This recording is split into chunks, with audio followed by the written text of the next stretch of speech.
Bonjour amis téléspectateurs d'Afrique Sport TV, bienvenue dans votre rubrique Légende. Il y a de cela quelques jours, nous avions évoqué le parcours remarquable de Samuel Eto'o, la légende du football camerounais. Mais en même temps, nous étions revenus sur les trophées qu'il a su remporter avec les grands clubs européens par où il est passé, à savoir le FC Barcelone ou l'Inter de Milan. Samuel Eto'o a marqué le football, que ce soit sur le plan africain ou sur le plan européen.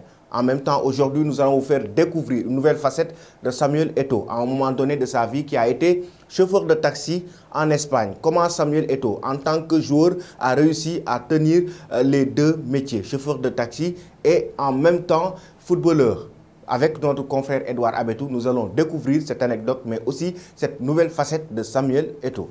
El Amine, nous ressortons ici un aspect aussi surprenant de Samuel Eto'o. Aujourd'hui, légende africaine incontestable, Samuel Eto'o n'a pas pour autant eu un chemin tout tracé, un parcours aisé. Considéré comme l'un des meilleurs buteurs de sa génération, Samuel Eto'o a évolué dans les meilleurs clubs du monde et demeure jusqu'à ce jour le seul joueur africain à avoir remporté 3 fois la Ligue des Champions. Le parcours de Samuel Eto'o qui l'a conduit à la gloire n'a pas été facile. Le légendaire attaquant a connu une période difficile lorsqu'il était à ses débuts en Espagne. Samuel Eto'o a été obligé de devenir chauffeur de taxi pour pouvoir joindre les deux bouts. Les faits remontent à l'année 1996. À son arrivée en Espagne, Eto'o devait vite s'adapter pour réussir. Non seulement il devait apprendre rapidement la langue espagnole, mais en plus, il fallait aussi avoir un peu d'argent de poche. Le footballeur camerounais a donc appris le métier de chauffeur de taxi à Madrid, dans la capitale espagnole. En 2012, lors d'un entretien accordé au journal Mundo Deportivo, Samuel Eto'o avait déjà commencé à évoquer cela.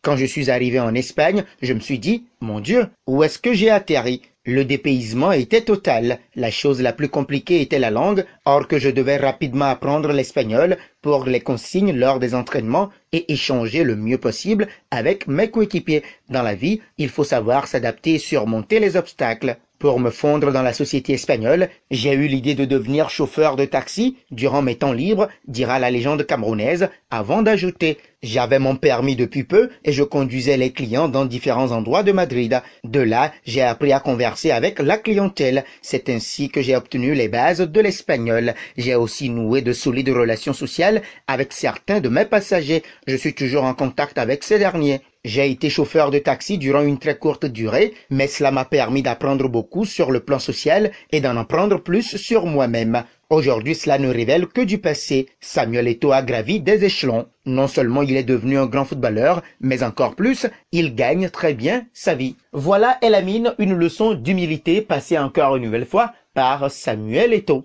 Merci Edouard Abetou pour cette histoire très émouvante de Samuel Eto'o. Il reste une référence pour les jeunes joueurs africains, en même temps un idole, que ça soit même dans la vie d'une manière générale, parce qu'il a été marginalisé à un moment donné de sa vie en Espagne et il a su se battre pour devenir quelqu'un. Et il a montré à la jeune génération que pour réussir dans la vie, il faut passer par des moments très difficiles. Samuel Eto'o l'a prouvé. Chers amis, c'était tout pour aujourd'hui concernant votre rubrique Légende. Avant de vous quitter, la question concernant la légende du football camerounais. Combien de buts Samuel Eto'o avait-il marqué au FC Barcelone? Merci et bonne journée.